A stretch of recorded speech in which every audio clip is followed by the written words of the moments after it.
আল্লাহ, ঢেঁড়স তো একদম বড় হয়ে একেবারে বাত্তি হয়ে গেছে, এখন খাওয়াই যাবে না।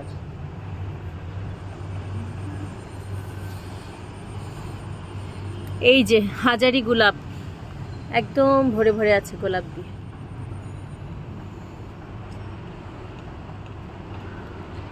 এই ঢেঁড়সগুলি এখনো কচি আছে, ওই যে আবারও বড় হয়ে গেছে। মাঝে মাঝে একটা করে ঢেঁড়স একদম বাত্তি হয়ে গেছে।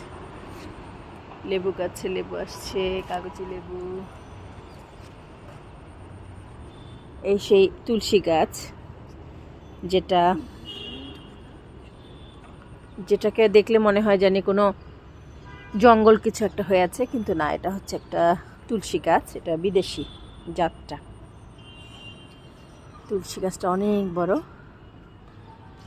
আজকে একটু তুলে নাও তো সারা, আমরা তুলসী পাতা দিয়ে চা করব আজকে। তুলসী পাতা চা খেলে ঠান্ডা ভালো হয়ে যাবে।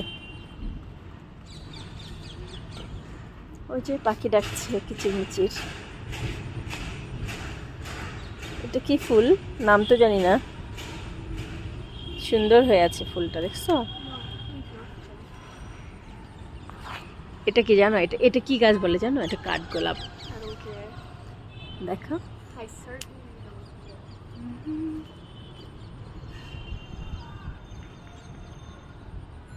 আমরা মা মেয়ে ছাদে আসছি বিকেলবেলা। আমাদের ছাদে মোটামুটি ভালোই গাছপালা আছে। এখানে আমারও আছে, ছয়তলার ভাবির, ছয়তলা ভাবিরও অনেক গাছ, প্রচুর গাছ, আমারও কিছু আছে। সবাই মিলেমিশে আমরা ছাদের গাছপালা দেখাশোনা করি, ছাদের গাছপালা লাগাই। আম পাড়া হয়ে গেছে গাছের। এখানে কামরাঙ্গা গাছে কামরাঙ্গা ধরেছে, পেয়ারা ধরেছে ছোট ছোট। এই দেখো ধুন্দুলটা একদম, আল্লাহ কি অবস্থা! ধুন্দুল তো পুরো বড় মোটা ধুন্দুল হয়ে গেছে একদম।